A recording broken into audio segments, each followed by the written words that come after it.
Actor, director, writer, creative cat, and mad downhill athlete William B. Davis quit smoking, but he did not quit skiing or musing about his passion for theater and all the fascinating aspects of his life and the arts and culture that make this nation tick. His musings are wrapped in his first memoir called Where There's Smoke. It is my pleasure to welcome William B. Davis to Studio 4 to tell us more. Thank you, thank you. What does the B stand for? I don't know why people always ask that. I don't either.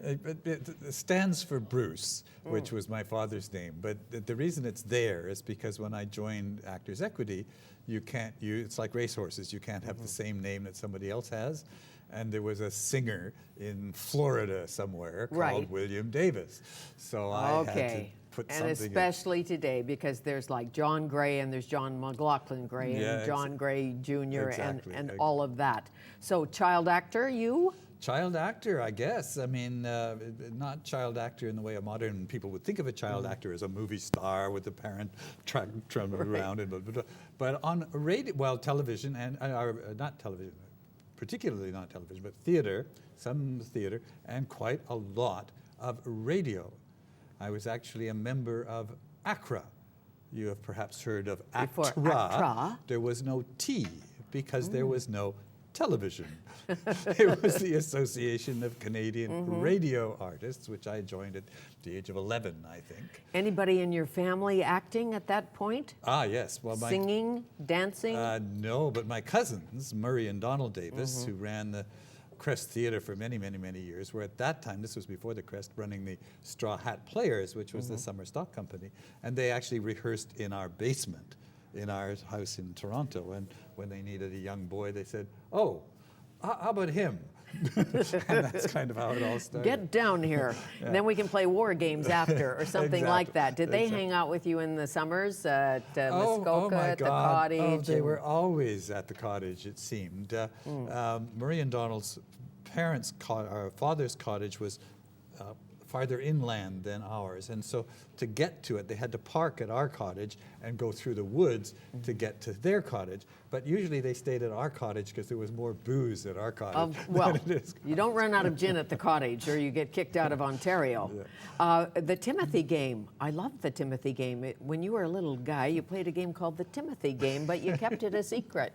Well, yeah, I mean, I don't know, I guess all kids do this, but at the cottage, my older brother and I, we played these kind of fantasy games, and we had two rock houses, which were kind of bits of rock, and he had one and I had the other, and we played this game. I was John, who was a grown-up of 16 and a Mountie, and he played the quintuplets, who were all 5. The Dion quintuplets? No. Were they born yet? No, they were, and my mother had worked with them, which is probably why we thought of the whole idea of quintuplets.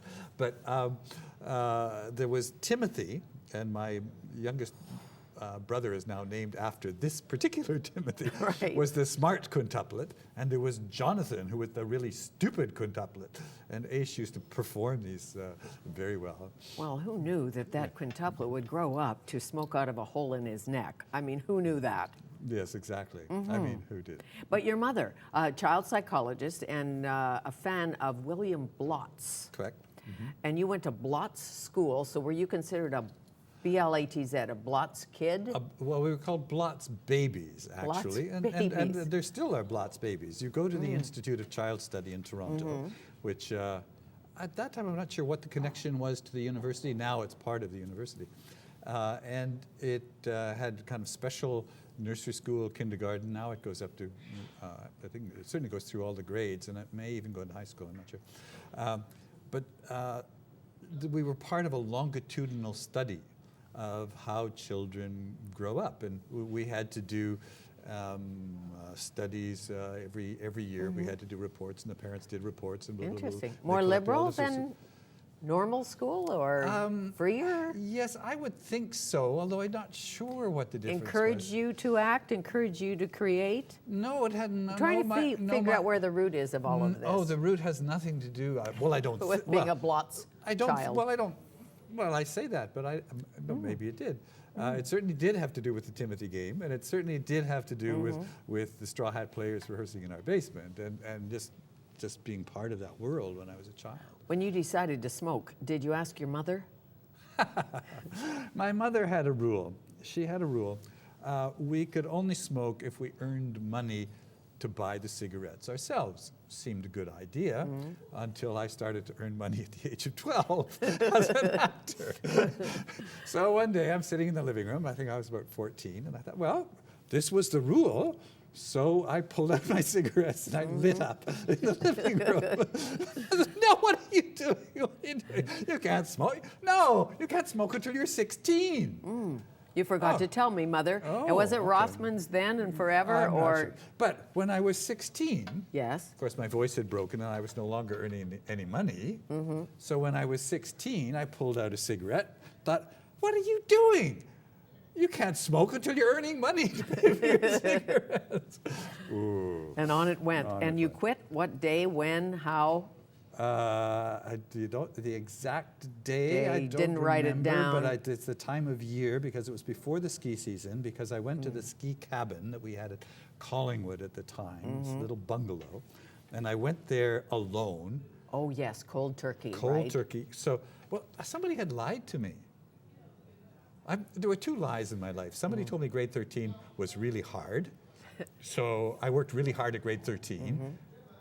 And got scholarships and found I was really pretty smart. So that was a lie that did me good. And this other lie was, it only takes 3 days to quit smoking.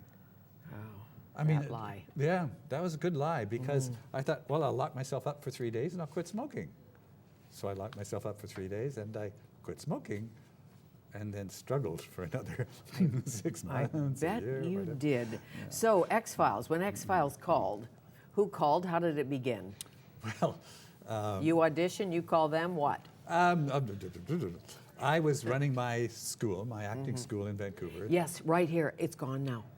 No. Isn't it? The building's gone. The building's gone. But the actual organization, the Still William there? Davis Center for Actor Study, is now part of Van Arts, but it's still a very successful school. Okay, because the building's demolished. The building's demolished. It's a hole in the ground. Okay, Yes, and we'll right. talk about that. Okay. But okay, on to X-Files. On to X-Files. So I'm running my school and I'm just auditioning for stuff, just to kind of supplement my income, and because the more acting I did, the better my teaching was, really.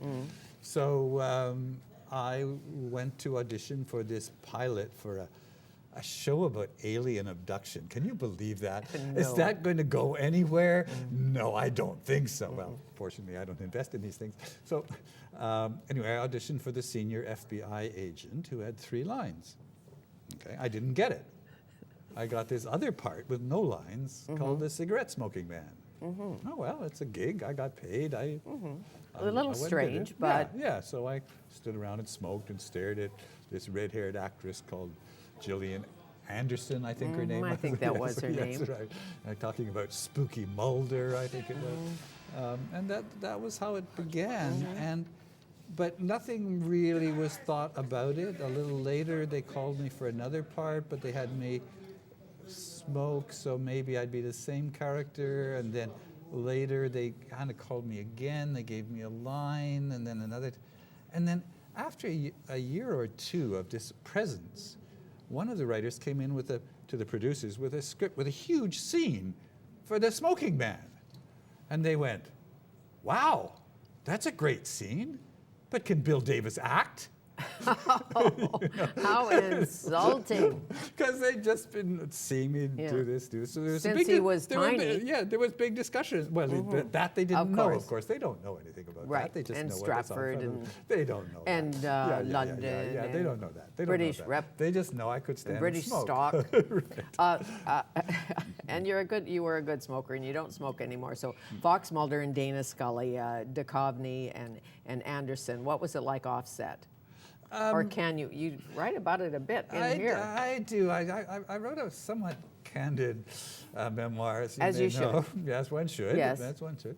And there was constantly, or it seemed, although I didn't work with them together very often, so mostly I got by secondhand reports that there was often tension between them. In fact, to the point some crew didn't come back because they couldn't handle the tension on the set. They were interesting. Temperamental. Is that the right word, No, sir? actually, I don't think temperamental is the right word. Okay. I think they were idiosyncratic, and their particular qualities neither of them had easy social skills. I worked later with Anne Hathaway, who was ever so friendly, asked, how are you, talked to me like that. I worked with Gillian Anderson for 9 years. She never once said, oh, hi, Bill, how are you?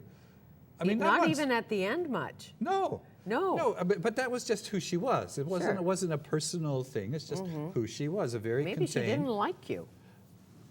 Oh, I don't know. Oh. I have no idea. Oh. Maybe she was jealous. Who knows? In any event, it was you said at some point, I don't know if you're in a coffee shop, or electronics store. Right. You realized that you actually were a bit of a celebrity.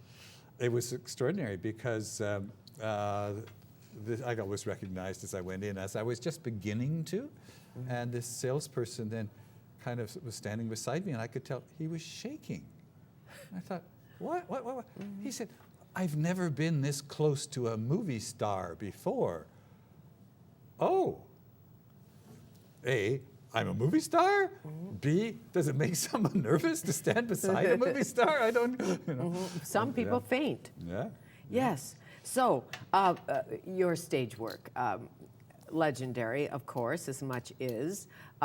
In London, were you directing? I was directing. You were directing, and that's a deep passion of yours, I know. Yeah. Laurence Olivier hire you? Who hired you? Sir Lawrence? Various people hired me for various jobs. Right. But originally. Originally I went to Lambda to study acting, and I thought maybe I'll see if I can get a job as a director, because that's really why I went. And I wrote my girlfriend wrote. No, I wrote. She typed them. Now the truth comes out. Yes, I know. I even admit that in my book, because it's a sign of the times. You don't do that anymore. You don't have your girlfriend type your letters anymore. No. Anyways, she typed 40 letters. We sent them out. I got 10 replies, 4 interviews, and 1 job, which was to be associate director of a rep company in England, which was the Chesterfield Civic Theatre. Yes. And that kind of started my British career, which led over various theatre companies finally to a question of whether I would work as assistant director at the National Theatre of Great Britain with Laurence Olivier. So we had a couple of interviews with different people leading up to the interview with the great man himself. So I got to the interview early, and I waited, and I waited, and I waited. And after a while, this person staggers out of what I thought was the interview room, looking as if he'd been through some kind of interrogation, and he was pale-faced, and he kind of staggered out of the room. And I thought, oh my God, this is going to be amazing. I better be ready. So they invited me in. Sir Lawrence is there with 2 other people. Good morning. Sit down. Doesn't say anything. He just looks. I think there might have been a question. I can't remember, but he just looked. So I started to gabble. I started to, well, yes, and then I'd really like to work with you, and this is a lovely opportunity. Fill the air. Exactly. And he said, thank you. And I left. Well, for sure that was the end of that. 5 days later, they phoned and offered me the job. Who ever knew? It's, you just don't know. Yes. You think you've aced it, and you haven't. You've been in so many auditions, you know that. You walk out, you think, that part is mine. Yep. And it's not.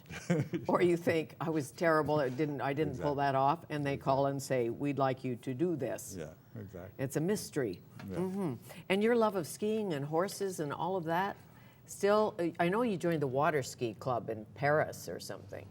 It was London. Was it London? Yeah. Right? So you love water skiing. Yeah. And you love snow skiing. Yeah. And all of that. Yeah. And apparently you love women because you have a new woman in your life. I have a new woman in my life. I got married on September the 9th to a lovely woman who lives in France, which is a little awkward, but it's a joy.